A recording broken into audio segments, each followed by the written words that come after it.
at least knowing that you're insulin resistant means that you can take the right next steps, that you're not shooting in the dark, that, cutting calories and working out more is not addressing insulin resistance. Like there are specific things that address insulin resistance, specific supplements, a specific way of eating that can address insulin resistance and reverse it. Doctor said you got PCOS. Now go on, girl, just lose some weight. Till I took the symptoms into my own hands and reversed them naturally. So I became a dietitian to help my sisters feel the best they've ever felt. Take a step in my direction if you wanna prove them wrong and take control of yourself. Join a sister and a Sirak has decided that we should take a spontaneous trip to Paris in 2 days. I know, I'm crazy, but we have credit card points, and I thought, hey, what if we took a free trip to Paris while they're finishing up painting the house? Seriously. Because I'll tell you this, I never thought I would lose my mind throughout the entire process of this house until we got to the paint. I mean, I thought I had already lost my mind twice, and I thought the paint would be easy. Now we're just watching paint dry. Like, and it takes so long. That's a saying. Like, I'm watching paint dry. Like, it's exhausting. And I just want to say the guys are doing a great job, but like you literally paint and you have to wait like 12 hours for it to dry and put another coat, and then the same thing like for every And they're painting crevice. everything, every cabinet, wall, ceiling, everything, and we're redoing the office because Sirak didn't like the paint. Okay, don't put me out there. Defamation again. That's fine. Not only that, it's not being delayed because we're changing our mind. There's no delays. But no, they said that they're like behind schedule. Yeah. So it's just taking too long. And I'm telling you, next week, like, it's not going to look like there's any progress. We're eating dinner, and I was like to Tallene, what if we went to Paris for like 5 days for free because it's just using credit card points? I mean, when I say, I know that's not like just magical money out there, but come on, guys. We all know what we do with our credit card points. We use it for flights, and that's pretty much it. So, and for hotels, right? So I was like, why don't we just go there for 5 days and come back, and by the time we're back, the paint will be done and everybody will just be putting all the final stuff. Yeah. Tallene's eyes just like sprung up like, what? I was like, what? What are you talking about? Where are we going to go? Like, how are we going to get any reservations? The second I mentioned that we have credit card points, you looked at me with you're like, oh. You didn't say it was going to be free. That was the hook, baby. So now I'm making a PowerPoint presentation of what we're going to do, and hopefully we do it. And after this recording of this podcast, Tanya's going to show me this PowerPoint presentation. And if this PowerPoint presentation is good enough, then we're going to buy a ticket to leave here in literally 2 days. Like we're recording this on a Friday. If everything goes fine, we're leaving on Sunday in 2 days. So if just watch, this has already happened, by the way, because you're listening to this 4 days later. But hopefully we actually go and we didn't just do this podcast intro for no reason. Yeah, right. And it's like embarrassing. Like, oh, you guys just didn't have enough credit card points. You hyped yourselves up and then you just didn't go. Yeah, because you didn't have enough points, basically. All right. Okay, cool. Let's do this. Let's do today's episode. And today's episode is PCOS really the diabetes of ovaries? Mm-hmm. You've heard of insulin resistance, of course. 80% of us have it. But why are people saying that PCOS is diabetes of the ovaries? It's kind of like a scary thing to hear. Yeah. First you're like, okay, it's PCOS. And some people just ignore their symptoms for a while. I'm guilty of it. I've done that before. But when you call it PCOS as diabetes of the ovaries, it just sounds like you have to take it really, really seriously, which you do. And we're going to give you some tips on how to do so. And I think it's a really great way of explaining it too. And we'll get down to the details as we break it down. But I think today's going to be a really valuable lesson for anyone who has insulin resistance, which again, 8 out of 10 women with PCOS do. So we'll get right into it. Mm-hmm. Actually, we won't. Let's start with wins of the week. Wins of the week. We'll start with Caitlin from the Sisterhood. Ooh, she's a top contributor. Oh, yeah. She sent in a message in the Facebook group. She says, you guys, I have super exciting news. It happened. I'm pregnant.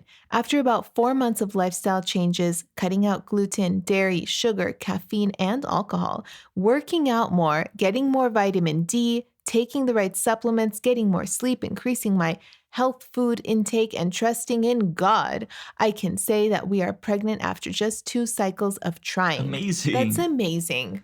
And I'm not amazed, because I know that that works for a lot of people. Absolutely. So I'm happy for you. She says it took 4 months because my cycles were still irregular. I was told I don't ovulate, which by the way, I do. I was told it would take a long time to get pregnant, which it didn't. I was told a lot of things, but I didn't let it stop me from trying so hard. Oh, that's the best part, Caitlin. Good for you. She Caitlin. didn't let it stop her from trying so hard. And I think that's a really valuable lesson. It's just like the consistency. And she did a lot of things like working out more, the vitamin D, supplements, getting more sleep. Like these are all habits that you build over time and you just like add on. And it's not like they're all easy to do, but great job, Caitlin. We're so happy for you. Awesome. Our second win of the week is from Demetria. She says, I started, I believe, end of May at 208 pounds. As of today, I weigh myself and I'm down to 200 pounds. The program and tips have helped so much. I have been following the meal plans and just started the Ovasitol. The tips for protein powder in the AM has helped my cravings later in the day. I figured out my carb amount that worked for me. I just need to get some activity in.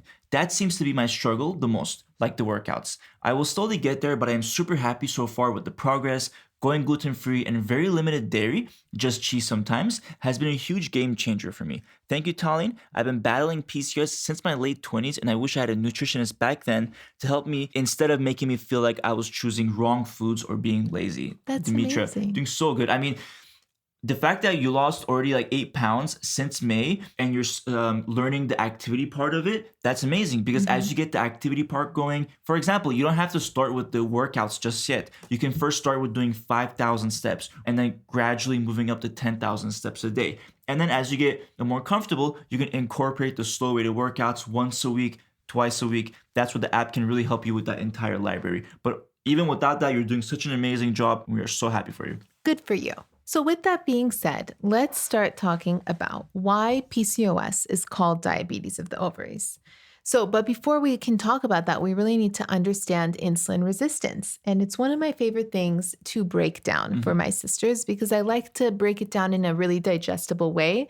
I think it's really important that women with PCOS that we're literate in things that are about PCOS and we go to the doctor's office already informed about the things that are happening to our body so that we ask the right questions and don't feel intimidated when the doctor says something. Yes. So that's why it's really important to understand insulin resistance. So what happens with insulin resistance is that when you eat a meal that contains carbs, those carbs are broken down into sugar. And when they're broken down into sugar, the sugar is floating around in your bloodstream. So what happens is your pancreas creates insulin hormone. Insulin hormone grabs that sugar and gives it to your cells and communicates with your cells and says, hey, cells, here's the sugar. Burn it up, use it for energy and cell metabolism, and just like utilize it or store it as fat for use later.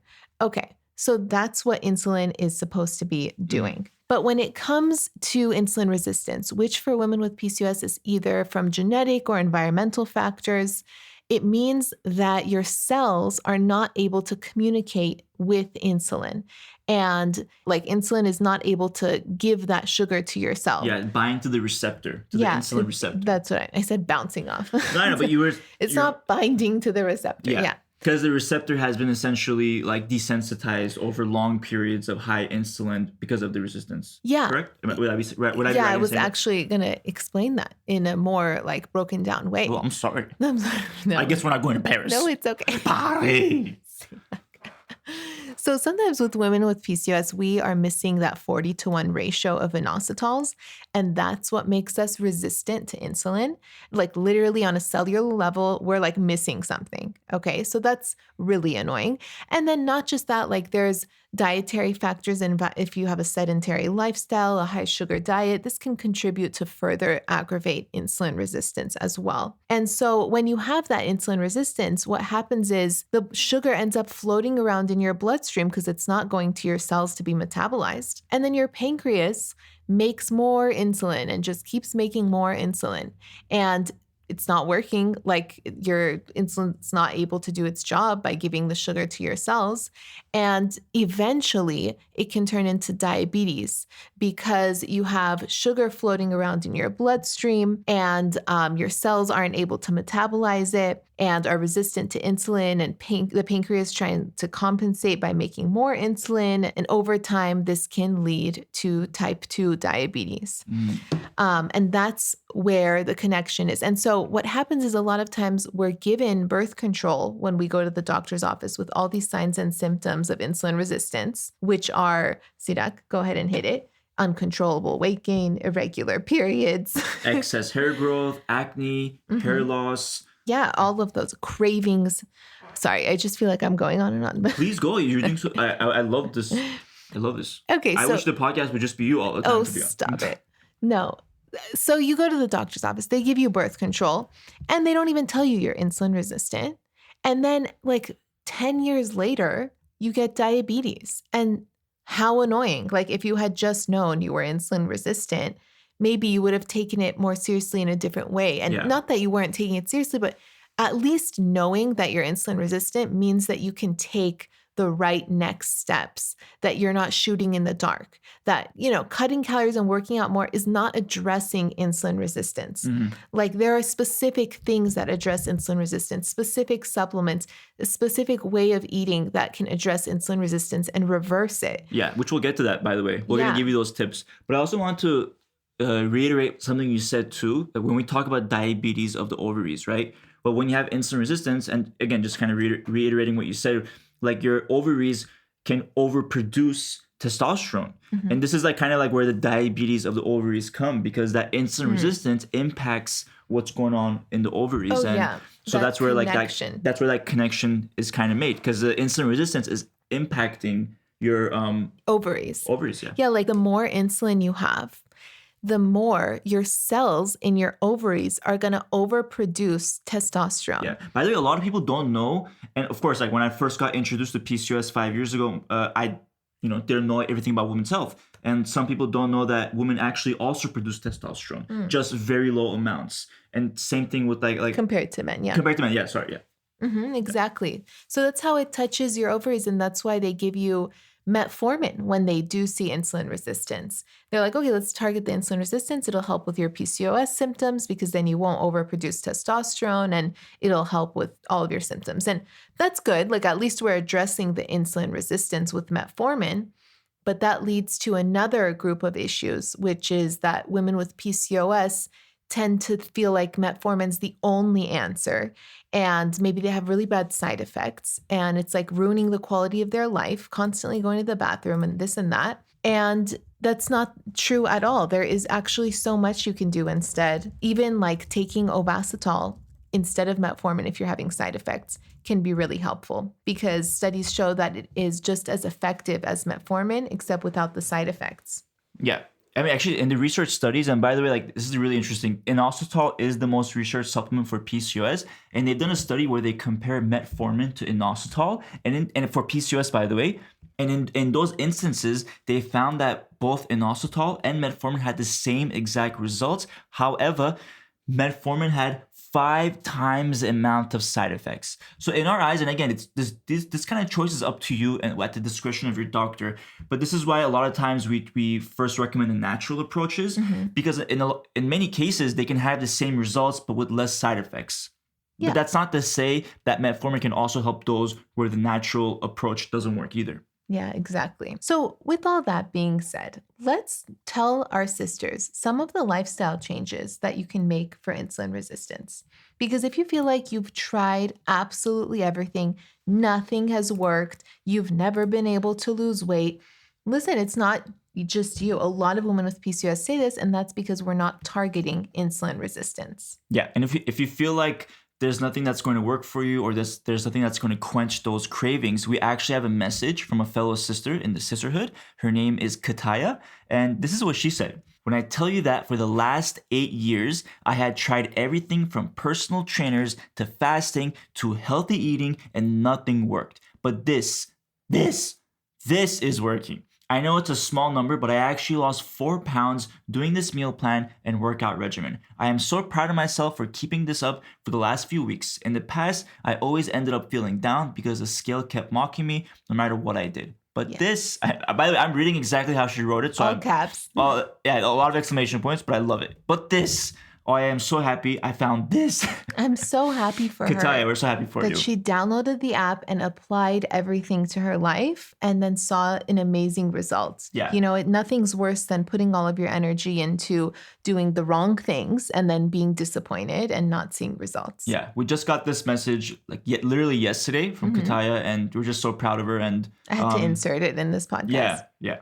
So we have 5 tips for you to help you get started with reversing insulin resistance and reversing diabetes of the ovaries. Yes. Tip number 1. This is kind of a newer tip that I've been talking about this year because I personally have seen such a difference with it. And that's eating a really big breakfast and lunch and a smaller dinner.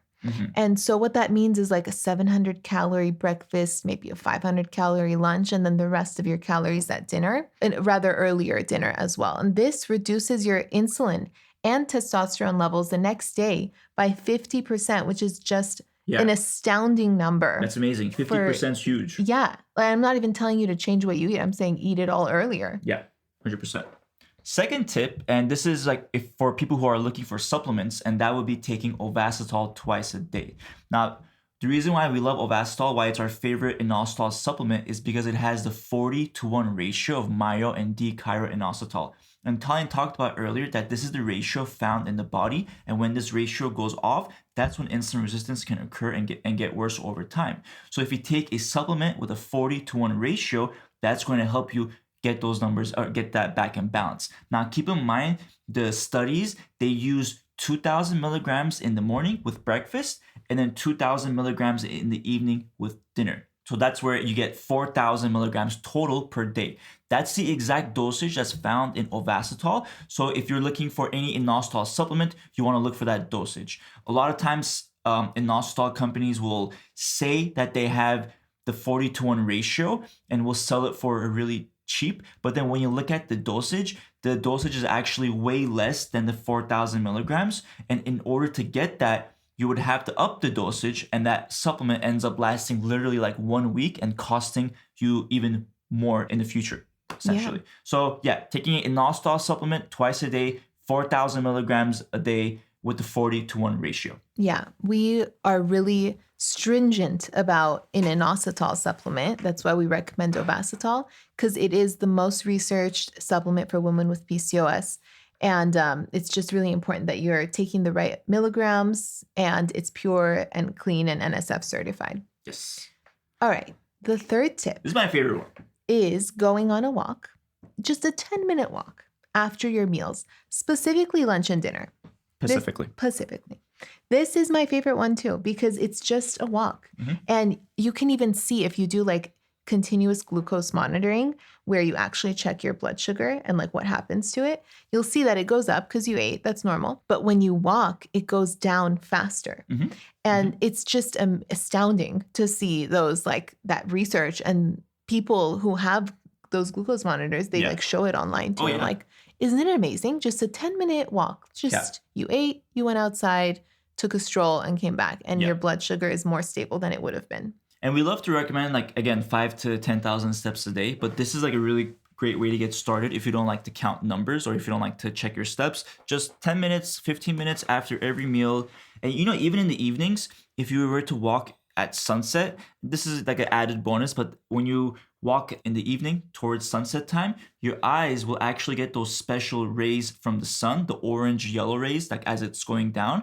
And that's actually a signal to your body that it's nighttime and that it's ready to lower those cortisol levels down, bring the melatonin up. That's why a lot of times when we're stuck inside all day, even especially in the evenings, our bodies don't get that natural message, and we're just stuck getting these, you know, artificial lights and blue screens in our eyes. So little bonus tip right there.